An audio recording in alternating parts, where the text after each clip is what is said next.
Keeneland, every moment matters.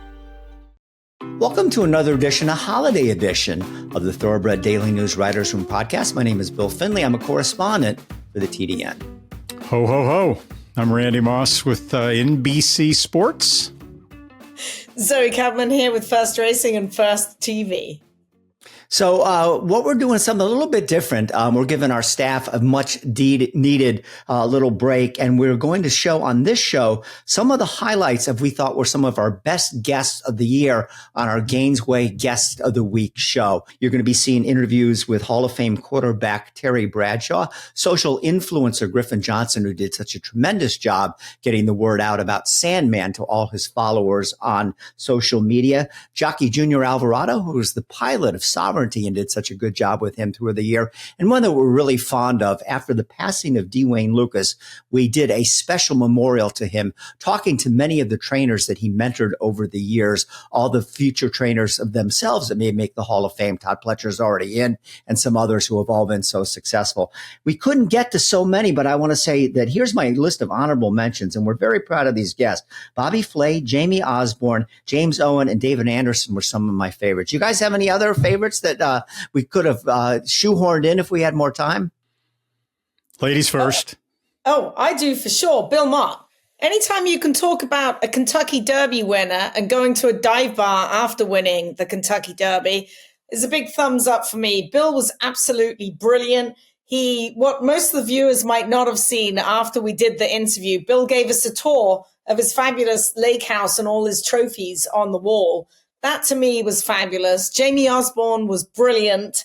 Frank Miramati, pizza. Who doesn't want to talk about pizza and racing? He was awesome as well. And then Dave Anderson, probably one of the most candid conversations I think we've ever had when the plight of Canada's racing was in peril. I love Dave to bits. So some of those definitely.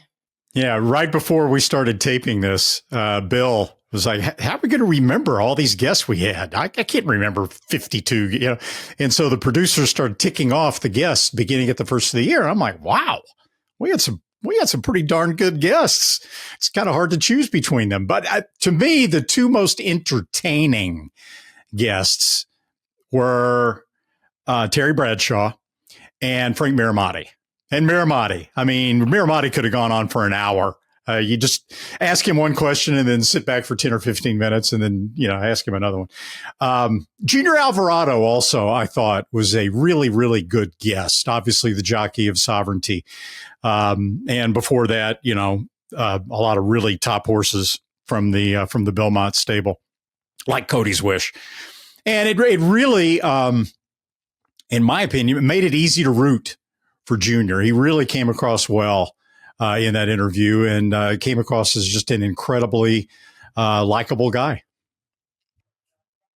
And that's good. That's what we want to showcase, the likable people that you wouldn't ordinarily think, oh, let's have a conversation with this guy. Let's talk about this person. You're like, oh, yeah, he's cool. Terry Bradshaw, before we came on, talking about his parrot that flew off after 16 years. Oh, I just took her out. She knew 100 words and she started circling. I didn't know their wings grew back and off she went. That was brilliant. Terry was the most entertaining. Lost his I think we're probably one and done with Terry, though, because we spent a lot of the podcast talking about how we feel about running in the Breeders' Cup, and we jinxed him. Yeah. You're right.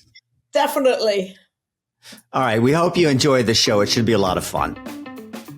Horse racing obviously lost a titan this year with the death of trainer Dwayne Lukas, whose unparalleled success made him a legend, not just in this country, but around the world. Lukas passed away on June 28th at his home in Louisville at age 89, after which the tributes came pouring in. We dedicated an entire podcast to Wayne Lukas, and here were some of the highlights.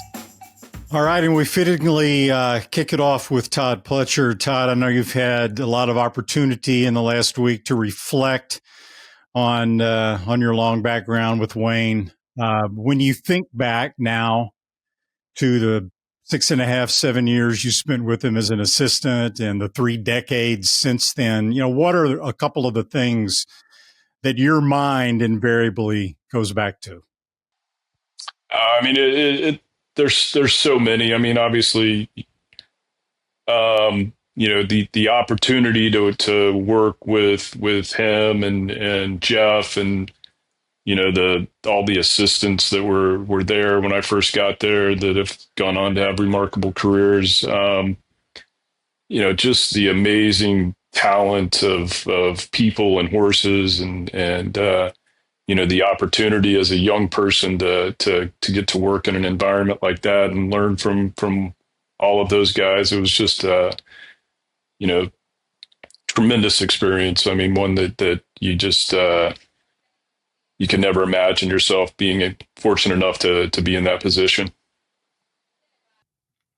Todd, one of the things that struck me as I was reading some older articles about Dwayne Lukas, just trying to take a look at his career arc, is that in an interview about 10 years ago, he was reflecting on his amazing streak. He's won 15 Triple Crown races. And at the time that I believe that you were working with Dwayne, he at one time won 6 Triple Crown races in a row in the span between 1994 and 1996. And the thing that stood out to me was later in his life, Dwayne said, at the time, it was just go, go, go. I didn't really have time to let that soak in and appreciate it at the moment. And as a young person working for him at the time, did you get that sense? And as a trainer in your own career later in life, do you now try to take the time to soak in and appreciate those moments?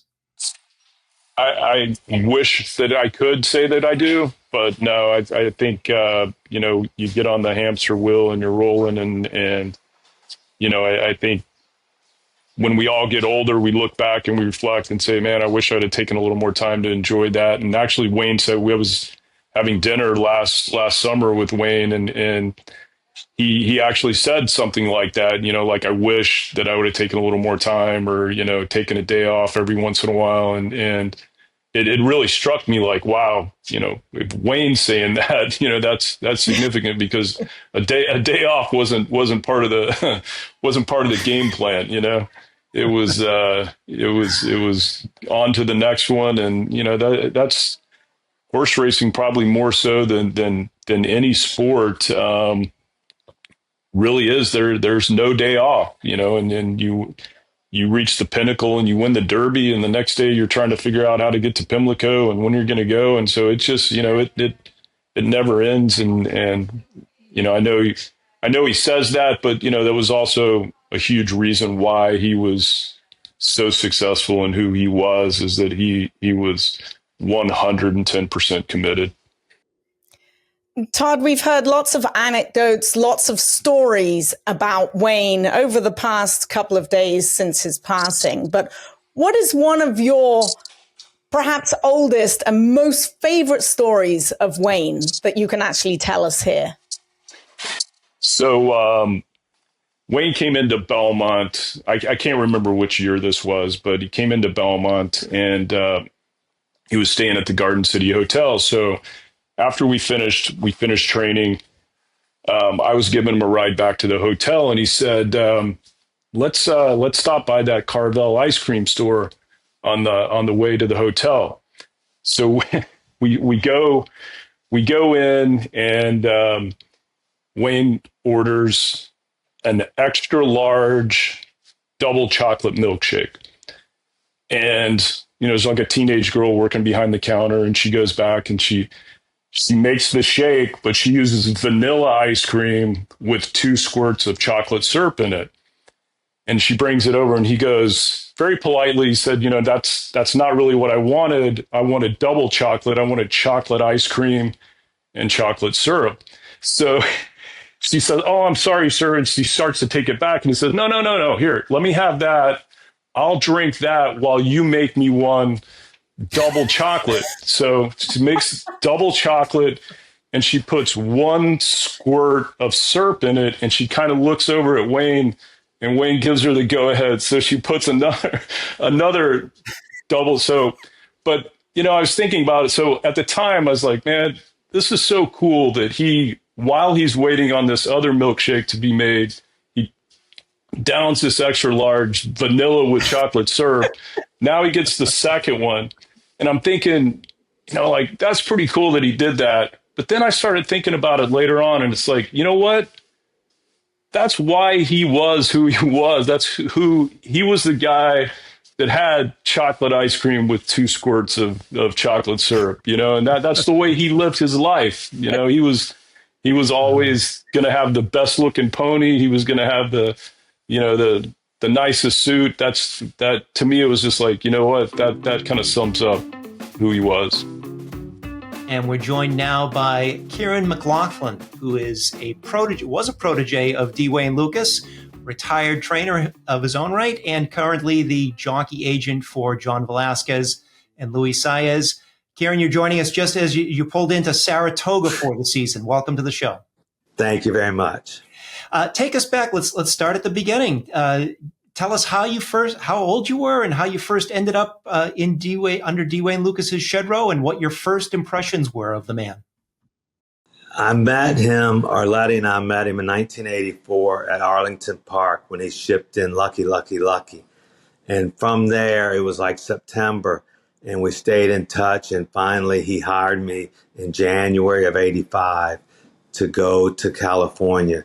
So we drove 7 days from Miami. We were in Miami then, and went to work for him at Santa Anita in 1985, February. What was one of your first impressions of arriving after spending 7 days driving across the country to land at D. Wayne Lukas's barn at Santa Anita? Well, the first thing was he told me to meet him at 4 o'clock at the donut shop. I said, 4 o'clock? What do we do at 4 o'clock? And in walked Noble Three-Wit and Willard Proctor. And we grabbed a coffee and donut, and we were out of there before 4 o'clock. I got there a little early, and we drove to the barn at 4, and it was dark, and I wondered what we were going to do that early. But it was the set list. He waited to the day of morning up to do the set list in case it rained and he had to change something. So we looked at the horses. They were walking, and we talked at 4 in the morning. And for the next 7 years, it was 4 in the morning, get up and go to work. But it was the landscaping probably and the quality of horses that got me the first day or two. I mean, with the trees there and the flowers there, it was beautiful. He took some harassment from some people. I brought up Willard Proctor. I think he said, this isn't landscaping, this is horse training. So we'll see how long he lasts. But that was a lot of, what people thought and talked about back then. Yeah, there was a lot of animosity towards somebody who came in from the quarter horse world and was such an immediate success. So 7 years with Wayne and Jeff. Yes. At the time. We can't overlook Jeff. What was he like? Give us an idea what he was like as a boss. He was demanding. And I have another famous story about you don't want to be late.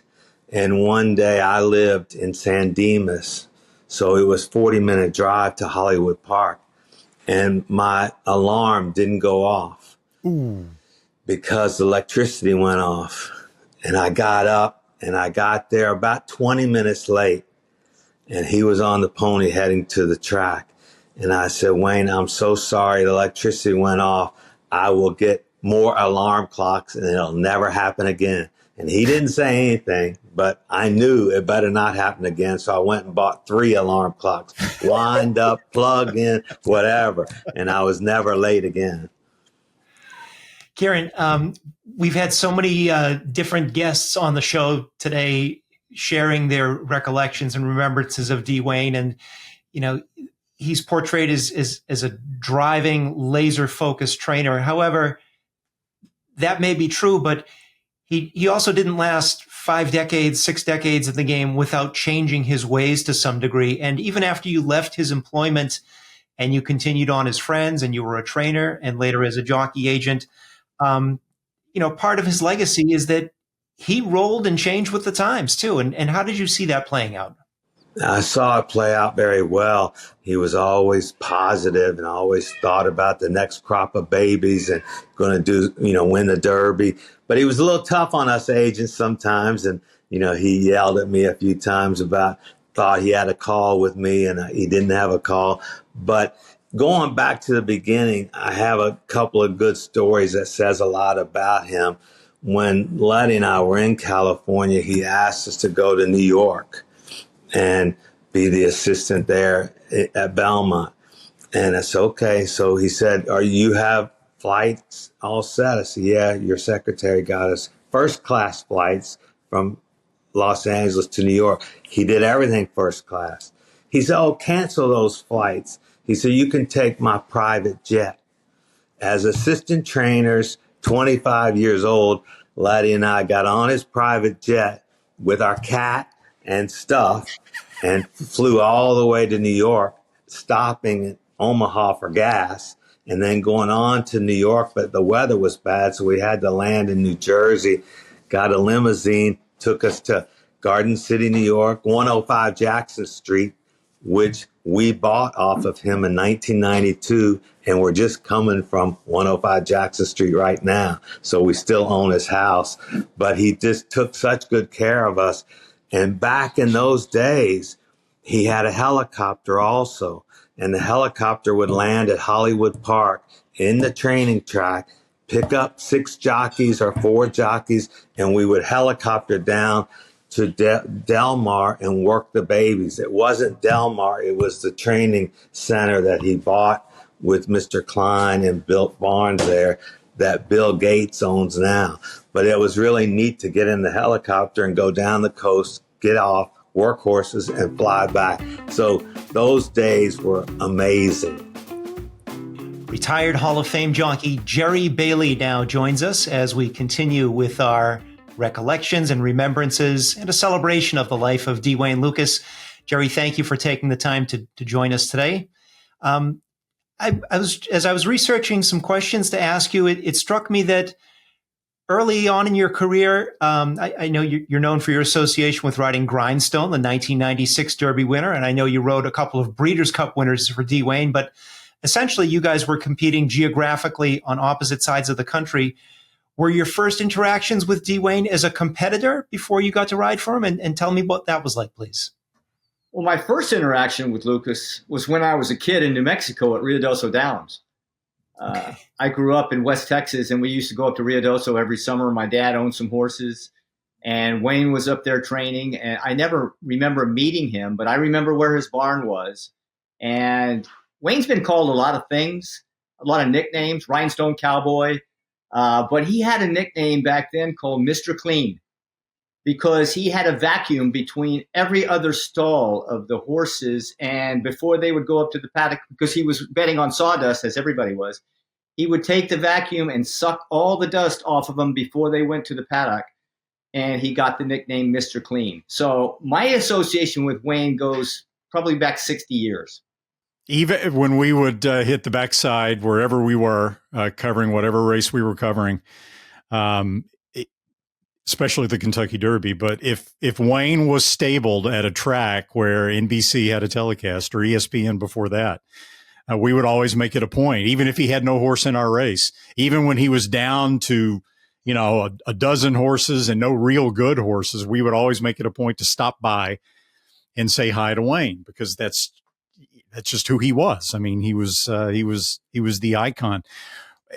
How special was it that we got a chance in the later years of his life to see him back on top, sort of, in the Triple Crown races, and sort of the rejuvenation of Wayne Lukas? Yeah, I think that it was very special, and I think he deserved that. For as good as he was, for as long as he was, and everybody, I don't have to tell you this, everybody knows he set all the records, he was the benchmark, number of races won, greatest stakes won, he revolutionized the travel back and forth. That was just, it was crazy. But then he, as you all know, he went through that lull, and then you can never count Wayne out, because here he comes again. I would never believe that he was going to win another Preakness or two. Because in the 20 years I've been a broadcaster, he won with Oxbow, and then he won with Seize the Grace. So I never thought Wayne had it in him to do that, because he just wasn't at the time getting those kind of horses. But then again, if I really sit down and think about it, I shouldn't have counted him out, because he was always the kind of guy that would come up with something. And I think that's due to his positivity. Look, I think most people know he was a motivational speaker as well. He was really good at that kind of stuff. And that's just Wayne. He was just Mr. Positive. Jerry, your second Kentucky Derby win was with Grindstone. You had already won the race 3 years earlier with Sea Hero. Tell us a little bit about how you partnered up with D. Wayne and how you got the mount on Grindstone, even though it was a very short-lived partnership because Grindstone suffered an injury and was subsequently retired and did not compete in the Preakness. How did that all come about, please? Yeah, Wayne had so many cool phrases. And as a jockey, you could never expect to ride a horse that you've just ridden previously. Wayne's phrase was, listen, jock, these are one race commitments, and we're going to take it race to race. We're not getting married, buddy. We're just dating. So that's the way that you took it as a jockey. And when I won the Louisiana Derby, I kind of expected to ride him back in the Arkansas Derby. But when he was beaten second in the Arkansas Derby, I wasn't sure I was going to have the mount back again. I thought I would, but you never knew with Wayne. So yeah, he put me back on him, and I'm not sure he thought Grindstone was the best of the 4 or the 5. I think he had 5 in that year that he had. But when he went around the circle talking to all of us riders in the paddock, he made you think your horse was the horse to beat. So he always inspired confidence. I mean, I don't think he told me anything specific, but I think he said something like, you need a clear trip. You're going to have a pretty clear trip. And, it was really a great trip. And I think it meant more to Wayne to win for Bill Young in Overbrook Farm than anything else in that particular year. And now we welcome in Hall of Famer Bob Baffert. Bob, thanks so much for joining us. And it's almost fitting that you are our last and final guest today, as the last and final horse that D. Wayne Lukas ran and won with at Churchill Downs was yours, owned by Jill and yourself. Can you talk about what Wayne meant to you over the course of the past couple of years? I first saw him when I was like 17 years old. We have a little meet there at Sonoyta, Arizona. It's like 30 miles away from Nogales, where I grew up on the border. And he was training for a guy that I eventually started train for later on, 10 years later. His name was Rulon Goodman. He owned these grocery stores, spent a lot of money on good horses. And Wayne picked him up, and we had a little fraternity there in Sonoyta, Arizona that my dad and my uncle put together. That was our first Saturday in May, the Sonoyta fraternity. That was the big deal. And he came in from New Mexico in this shiny trailer with the chrome wheels and the big Stetson hat, and just talk about, first class operation. And the horse went into these rickety dinkety stalls, that we had out there. But I remember him.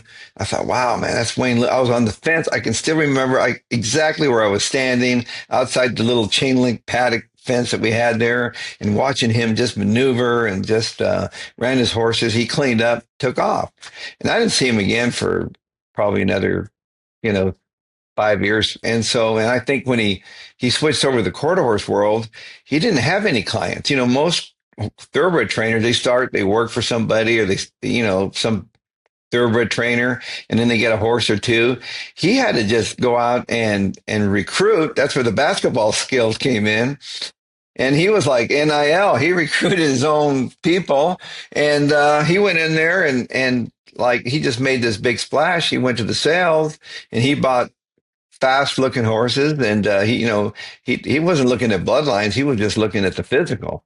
Probably one of the first guys that started just buying off a physical, and later, and I noticed that he always stuck with the same sort of bloodlines that he had luck with. He was smart, and even though he had his, the way he'd grade them, a 1, a 5, a 8, or whatever. I think that was more like, hey, this is how we do it, basically. But it was all about the physical. But and I remember when he was at the quarter horse world, his barn, go to his barn, the way he had it just so pristine. I mean, he had the herringbone raking, the puffs out front, and the trainers next to him, they try to mimic him, and they all went broke. I mean, you just couldn't do it. I mean, it was like, there was a couple of guys there, they tried to do it, No way. It just wasn't going to happen, and, but you didn't want to be stable next to him because it's like, moving in and you got a house and this guy built a mansion next to you, you got to update your, your gardens and stuff like that. But he was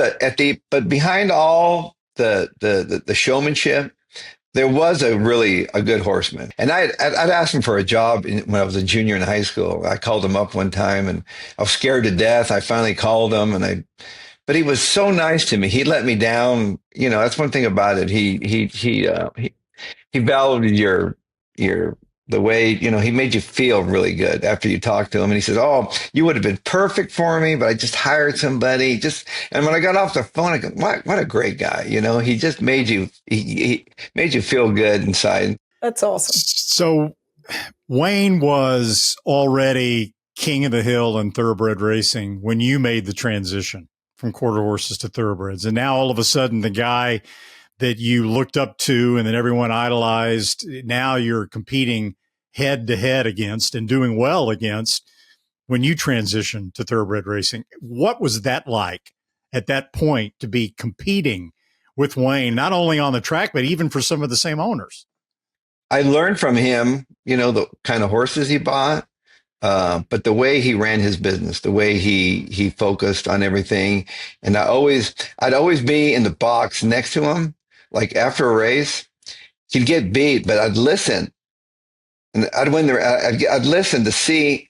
And I mean, you would have thought they won the race, like it's perfect. That's exactly, horse ran fourth, got beat 5-6 lengths. That's perfect. That's exactly what I was looking for. We're looking good. We're going to move forward. It's charismatic, right? And I go, look, he's got no shot, And so, sure enough, he takes from Lexington, wins at Lexington, then he wins at the Kentucky Derby. But I'm telling you, he was optimistic. He's just an optimistic and all. And we were talking about telling stories, and he was telling me one time that they were in a big race and they're coming down. And when you're coming out of the paddock in that little lane to the main paddock, it was Wayne was with Mike Smith was next to him. All of a sudden, his horse is acting up, is running backwards towards him.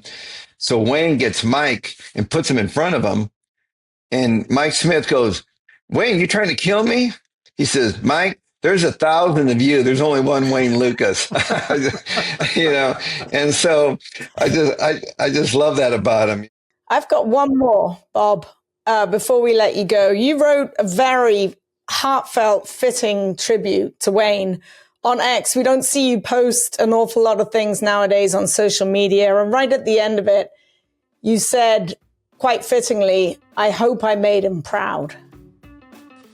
Yeah, he gonna make me cry here, but I'm gonna miss the guy. You made him proud. We do this so your granddaughter can work on a farm someday. So the stands will still be packed in 50 years. That's why we come to work every day, obsess over every single detail. Because the story of racing is written one moment at a time. And the future of our industry deserves nothing less. Keeneland, every moment matters. And now we're going to highlight Griffin Johnson, the new owner of the year. We spoke to him right before Sandman went for his bid in the Kentucky Derby. Grandmas love him and TikTokers really love him. Let's take a look at Griffin Johnson. Now we welcome in the Gainesway guest of the week, and it's a young man by the name of Griffin Johnson. May not be that familiar with in horse racing circles, but to the general population, he is very well known. He's an influencer, which means he has 6 zillion followers on TikTok and Instagram and all that. Griffin, before we get into racing stuff, and you are on because you're part owner of Sandman, but for those of us who were born before the social media craze took off, what is an influencer? Well, thank you for the intro. I appreciate that. I would say an influencer, at least for me, is someone on the internet that's able to kind of, captivate the culture of the iPhone, or I guess any internet device, and, make content that people enjoy, whether that's horse racing, whether that's cooking, cleaning, anything in between, really. Just, putting content out there that helps people or gives them entertainment, really. And if you can influence Sandman to run another big race in the Derby, you got something there, huh? Yeah, we'll see how great of an influencer I really am, I guess, going up here.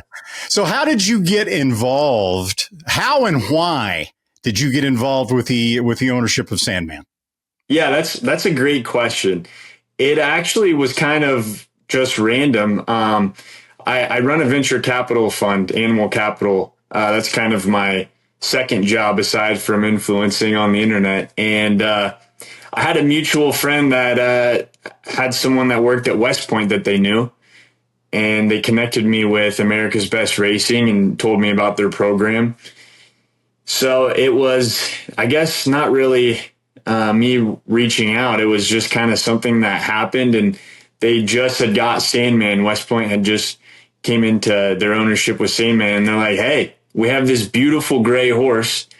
We really think that you guys could be a great pair. Would love for you to meet him and just, see if you would be interested in getting into racing. And obviously I saw him and I was sold immediately. So you jumped in from the beginning. It's not like you all of a sudden he's a grade 1 winner and you're like, yeah, I'll have a piece of that one. You were there from the get-go, were you? Yeah, I mean, it's just like anything else. Once he starts winning, people start paying attention. So now they see me and Sandman and, all of our content on the internet. But yeah, I jumped in, from day one. We hadn't even seen him really train or do anything yet. Wow. So yeah, it was kind of a I trust you, you trust me moment. And, luckily, no matter how much money you spend or how much prep you put into it, you never know if you're going to get a true winner. So I just thank my lucky stars that I got a piece of Sandman out of all the horses. You know how lucky you are? I mean, someone should just be rubbing you or something. You are a lucky SOB. Yeah, trust me, I am fully aware of the amount of luck that went into this. I mean, I genuinely feel for everyone that's been putting their heart and soul into this sport for so many years. Just look at the Derby Trail itself. You have Cole Battle himself. You have people that have been doing this their whole life, and then there's me. So I'm taking in every moment. I hope that we can really use this to grow the sport and expand it and, bring in people and show them what horse racing is really all about. Well, Griffin, most people, I think I'm pretty accurate in saying this, who are involved in thoroughbred racing in any way were either born into it from a family that was involved in the sport, or they had a grandfather or a father or an uncle or a brother that took them to the races at an early age and got them interested. Where are you from? And did you have any of that growing up? Yeah, for sure. I definitely have a background. I'm from, central Illinois, right on the border of Illinois and Indiana. So I'm only 3 hours from, Churchill Downs. So for me growing up, it was mostly, farm animals. I grew up baling so much hay, I couldn't even tell you that. I've went to feeding, more of the 4-H ponies and some of the barrel horses and things like that, but definitely not the level of, thoroughbreds and horse racing. You're definitely right.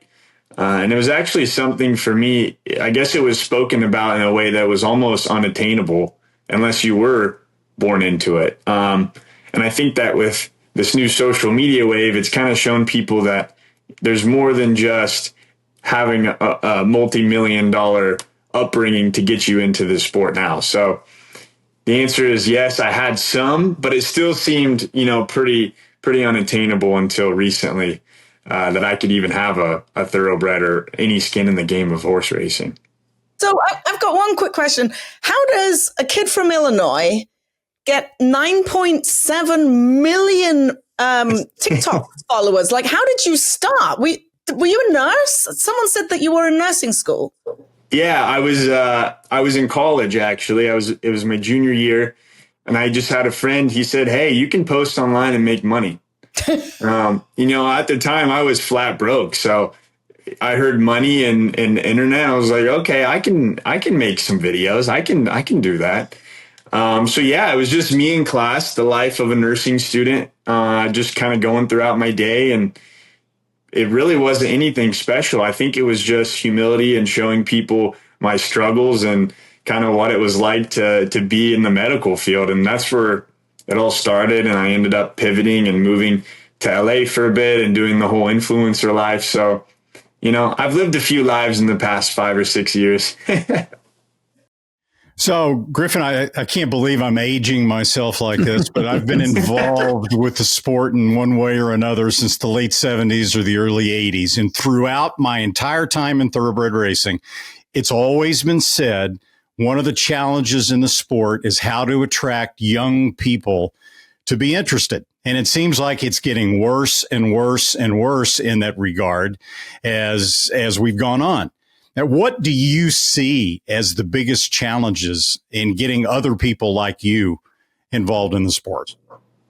Yeah, thanks for that question. It's actually probably my biggest passion in the sport right now is getting my generation involved. And I think that just this conversation we're having now is the perfect indicator that people recognize that and it's starting to change. I think that, me getting a piece of Sandman was just, kind of a gift from the God somewhere, just saying, hey, it's time to bring people to the sport. And I think, you take a perfect blend of social media and traditional entertainment and media coverage like yourself. And if you can connect those two and find the synergy between, finding the people that have the power in the sport and are already traditionally in it and ingrained into it, and pairing up with new people, newcomers that are interested and can give a new perspective and show people that it's possible to get in and not just have a legacy. And combining those two has been working really great. I think that, we're actually doing it on this interview as we're talking about it right now, and just getting that out to the public. Well, Griffin Johnson, thank you so much. That was really a breath of fresh air. Thank you on behalf of all the sport for your efforts to bring in a new generation and the new eyeballs. Good luck to Sandman and the Kentucky Derby. Thank you very much. And once again, thank you guys for your time. I really appreciate, you guys taking a chance on a young buck trying to bring some new people in. So thank you guys as always.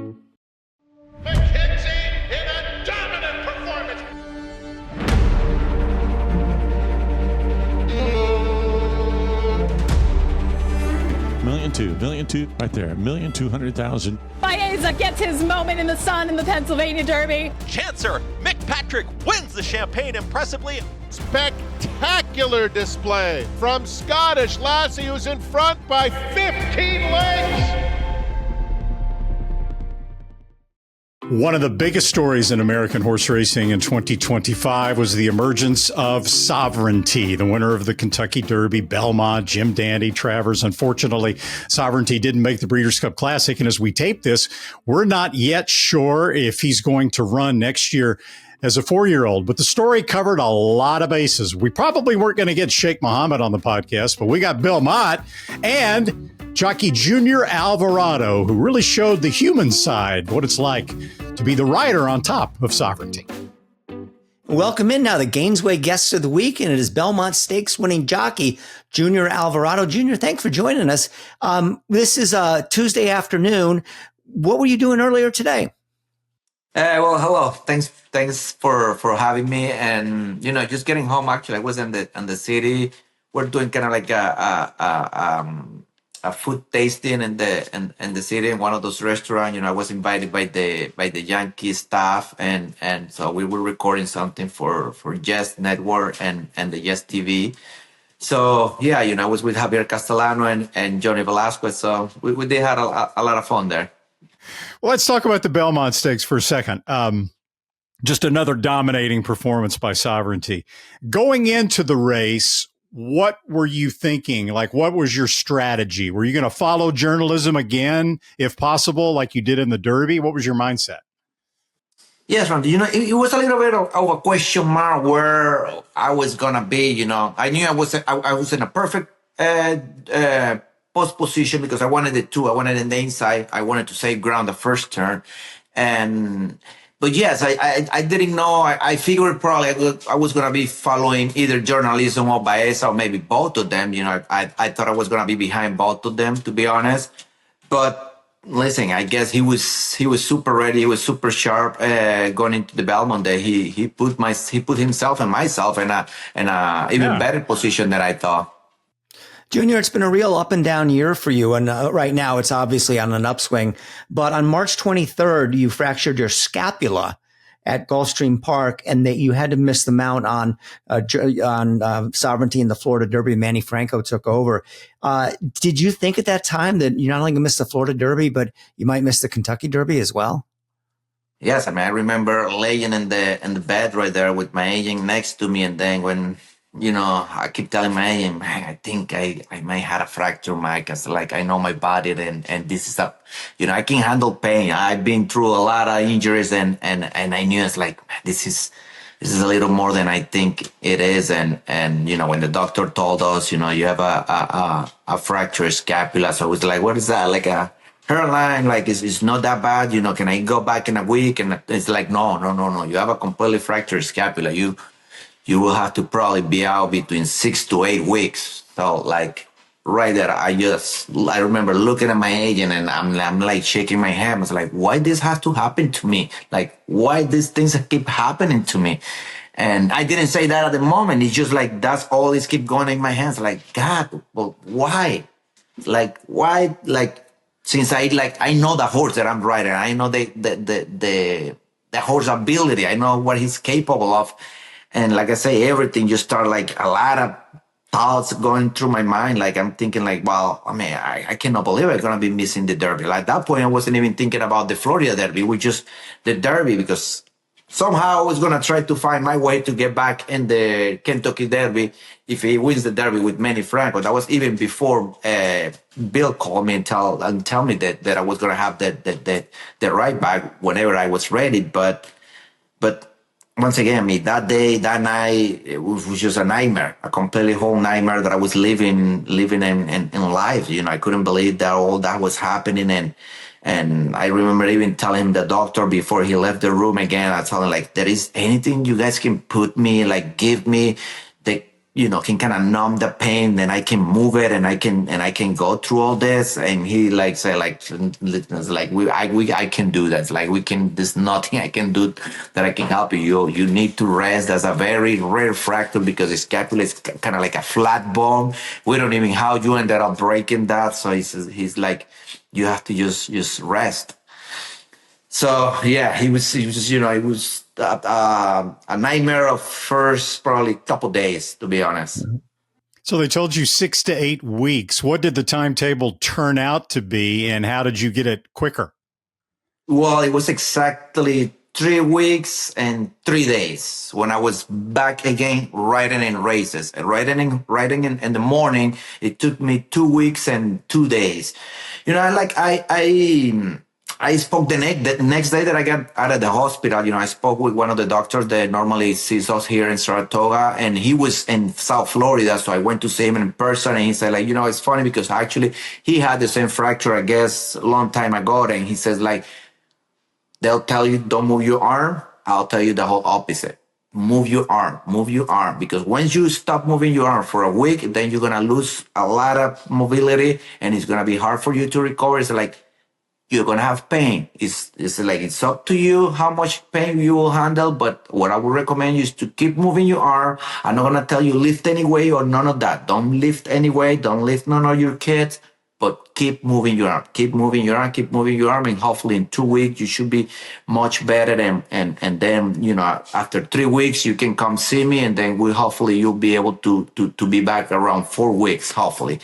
But once again, I don't know, I guess it was meant to be. God helped me to heal quicker than like in 2 weeks. I remember going to see him here in Saratoga, and I told him, listen, I felt not 100%, but I felt good enough to go get him some horses in the morning, and I need the okay. And then, I went to see him. He checked me out. He said, like, well, go get him some horses, and you call me the next day or call me after and let me know how you feel. It's like, you're going to be probably in pain. And I remember I went to work a couple horses for Billy Moore. I galloped 2 horses. Then I went back again the next day. And myself, I couldn't even believe how great I was feeling each day, moving on. And then I called my agent. I said, listen, put me in some horses. I'm ready to go.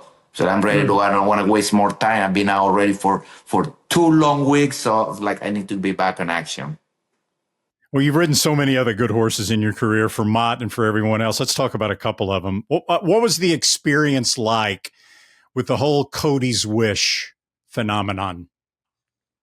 Yeah, Randy, that was very special. It just it was completely different than riding Sovereignty. I think with Sovereignty I've been very calm. Riding Cody's Wish, I felt a lot of pressure every single time I was riding it. I didn't want to be the one who couldn't make a mistake and be the villain of the beautiful story of what was happening. Wow. That was always in my mind. Like I can't make mistake. I cannot do anything wrong. I can't make anything little and get this horse beat because all the eyes are on me. I'm going to look like the bad guy right here. So, but every time I get to cross the wire first, it was the happiness. It was like, for me, I was giving something. Every time I got to win the race, I never celebrated like it was one of my victory. I never felt like, wow, that was for me. Wow, all the work that I did for this. No, it never was. I never felt that way riding Cody's Wish. I always felt like I was doing it for Cody Dorman, for the family, for everything that was happening with my horse and with Cody Dorman. That's what all the time I felt every single time. Every time I was gonna ride it, I felt like I need to win for them. I need to keep this going, this beautiful story going. I have to make it happen one more time. That's what I always say every time I had to ride that horse. And at the end, I remember the last race and the Breeders' Cup, actually it was almost like a relief that as a jockey, you never want a horse to retire. But for me, I was like, wow, that will be the last one. I will be like now probably relief after that. And it was as dramatic as can be. We went down head to head with National Treasure. Then it's a claiming foul. Then it's like, I don't know. If you ask me, it felt like it was like a 30-minute wait. And it was just an unbelievable. But that experience, that was unique, completely different to any other experience I ever had winning Grade 1s or any other big races, to be honest. Junior, most people must think, I think they think anyways, that Junior is a nickname. And lo and behold, it is not. It is your official legal first name. But obviously, that's different. Normally, Junior would be at the end of the name. Tell us how you came to be Junior Alvarado. Yeah, it was supposed to be Rafael Alvarado Jr. That's how my dad and my mom kind of planned it. And what happened was I was born and then my mom was having some complications. And, right there, you have to do all the process very quick. And when they listed up, they put Junior Rafael Alvarado. Then my dad didn't want to kind of waste more time trying to change it and redo it all over again. And he used to yeah, that's good. Just leave it like that. He say he thought it was probably meant to be that way. Then he said he didn't want to change it because I did, growing up when I was probably 8, 9, a lot of people were already asking me, it wasn't supposed to be Junior is normally after your dad, you're the junior. So it's Rafael Alvarado Jr. And then I get to ask my dad and, they told me the story about what happened and and that's, I guess that's fine then, but that's how it was. All right. Well, Junior, thanks so much for joining us today. I really enjoyed all those stories. I like it even though you're a Yankee fan. We'll have to work on that. Okay. Well, once again, thank you for being on the Gainesway Guest of the Week on the Thoroughbred Daily News podcast and continued success. Yeah, well, no, thank you so much again. Thanks for having me. The Pennsylvania breeding program is the best program in the country. The Stallion Awards, the owner bonuses, also the restricted races and the stakes races for Pennsylvania breds. This year, 8 breeders are on track to earn over $200,000 in breeders' awards, and 2 could hit the $1 million mark. We have the best program in the country. Take advantage of the fantastic program that we have. Learn more at pabred.com.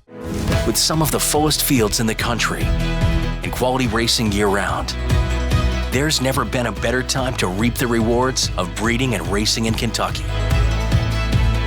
Purse money in Kentucky is at an all-time high, as his average purse per race, outpacing California, Florida, and New York. Kentucky breds. Breed them, raise them, race them. We all win. And now perhaps not one of the biggest stories was Terry Bradshaw, who owned a stake in Taken by the Wind, who took down the Pocahontas stake. She won that. She was headed towards the Breeders' Cup, and she never got to the Breeders' Cup. So the chances of us having Terry on are perhaps nil from now on. But talking to him when we did, boy, oh boy, that was so much fun. We learned an awful lot about Terry. We learned about parrots. We learned about reining horses. We learned about quarter horses. And we really learned about the man, Terry Bradshaw. Well, we have a special Gainesway guest of the week. You know him from his play on the football field, being in the NFL Hall of Fame, and also his work on Fox NFL broadcast. But you might get to start to know him as a possible owner of a Breeders' Cup horse. This is none other than Terry Bradshaw, who was obviously very excited about the win by Taken by Wind in the Pocahontas Stakes. Terry, I want to back up a little bit, though. You were very involved in the quarter horse business for a very long time. You've owned a couple of... I still am. Okay, you still am. You own part of Mission Impassable. You own part of Great R. Now you have Taken by the Wind. Where did this affinity for horses come from? I grew up, I spent most of my time on my grandfather's farm, and he had Clydesdales, and I used to sit on top of them while he plowed. And the smell of the horse sweat was something, it was like perfume to me. I thought it was the coolest thing. And I was always down there loving on them and crawling on them. And my uncles were all cutting horse riders. They all rode cutting horses. So that's, it's kind of like a kid. Introduce them to a bunch of stuff and they'll pick what they like. And I picked horses. It's just a natural thing for me. So with cutting horses, you were obviously raised around the quarter horse breed. Right. What some people don't realize is that you've actually had a Kentucky Derby starter. Mission Impossible. You also own Great R. Through your association with your Louisiana Tech buddy, Steve Davison, and Twin Creeks Racing. But then you got out to focus primarily on raising quarter horses of all kinds, not just racing quarter horses. And now you're back. Right. Why the return now to thoroughbreds? Randy, I got a call. I watch 602 all the time. Thoroughbreds channel, and it's racing. And I never really got out of it mentally. I got out of it physically. And then I always wanted to get back in, but I didn't really, I could easily have done that. And I'd actually called Steve Davison and said, Steve, I've done this horse, the quarter horse thing. I got my stallion business going. I said, you know what? I'm a little bored. I need to get some action back. And I said, what do you got that I can buy into? And to his credit, he said, I really don't have anything that I would want you and I to be in. And I said, well, yeah, I appreciated that. And then Kurt Menefee and I got together. And Kurt was telling me what a great, because Fox does the Belmont. Mm-hmm. And Kurt said, you got to meet this Kenny McPeat. You and him would hit it off. You guys are just alike. So I bought those 2 fillies, and then I'm in on 8 more yearlings this year.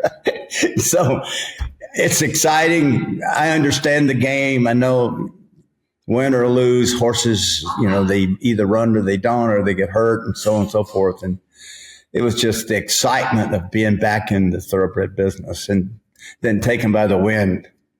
Come on. Did I expect her to win?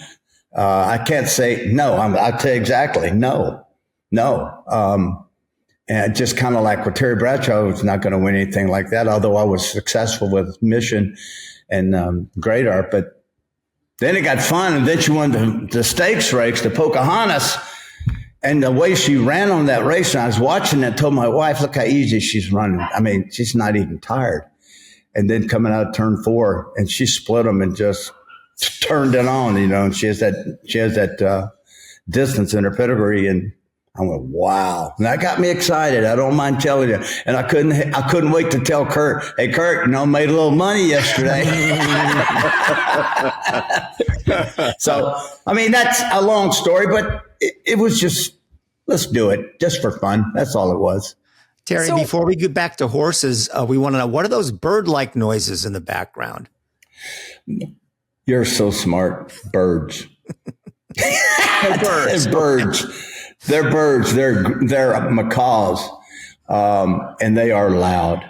I mean, right now we're catching a break, but this is where I do podcasts, and they're over there grooming themselves right now, but they are some loud suckers. You're right. But they're birds. Were they squawking when you watched the race? I take it. Did you watch the race from home, Terry? The Pocahontas? No, I was on the road. I think we were in New York, and I called Kenny. And Kenny said, I said, Kenny, when does the mare race? And he said 6 minutes. So you only had 6 minute warning before the race started. Did you even have time to get a bet down? No, I don't. Hey, Randy, I don't bet. I don't gamble. Well, that's not true. Steve and I do. When I'm with Steve, I put $500 in, and it's like, okay, when I lose it, I'm through. And it's like, well, why you always got to lose? Well, it's Thoroughbred racing, and I don't know how to handicap these things. And Steve's pretty good at it. He owns the Ragusan. He owns that paper, and he's pretty good.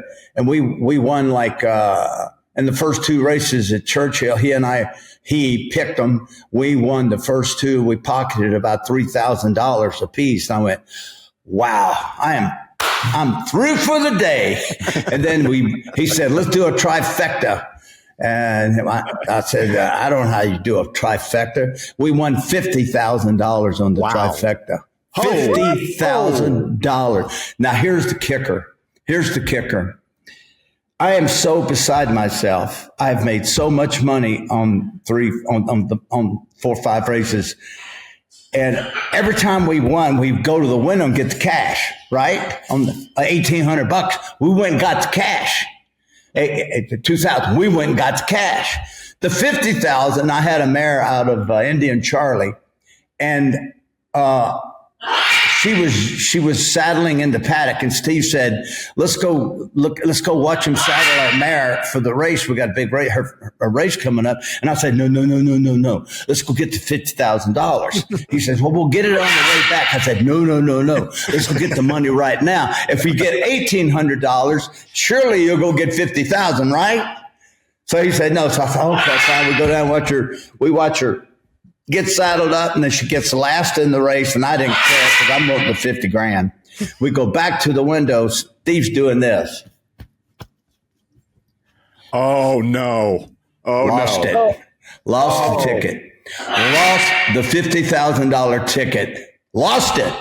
And I'm sitting there, and I'm going, what happened? What's up? He goes, I can't find the ticket. I said, what do you mean you can't find it? Where'd you put it? He said, I think I put it in my pocket, my shirt pocket.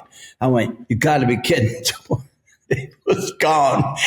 We looked everywhere. Now, as you well know, there's tickets all over the floor. Sure. Impossible to find. And so I was sick. And Steve, to his credit, traced it. Went back to the machine, gave the number, the credit card number, something. He had a suite at Churchill Downs, and they redid 8 months later, we got our money. Oh, okay. They traced it back to the betting machine. Isn't that something? Wow. But yeah, that's quite a story right there. All right. So you mentioned Breeders' Cup. Let's circle this back around now. Okay. There's got to be nothing in your world like winning the Super Bowl. I mean, you won 4 of them. Right. But that's got to be the ultimate. Now, but what about winning a Breeders' Cup race? I don't know. How do you think that would feel? I already told you I'm not going to work Sunday. I don't. I'm one of those people that doesn't like to think about greatness, okay? It scares me. Playing in a Super Bowl, I'm in charge. I'm in control. And I'm nervous because I don't want to screw up. I know my legacy depends on winning the Super Bowl.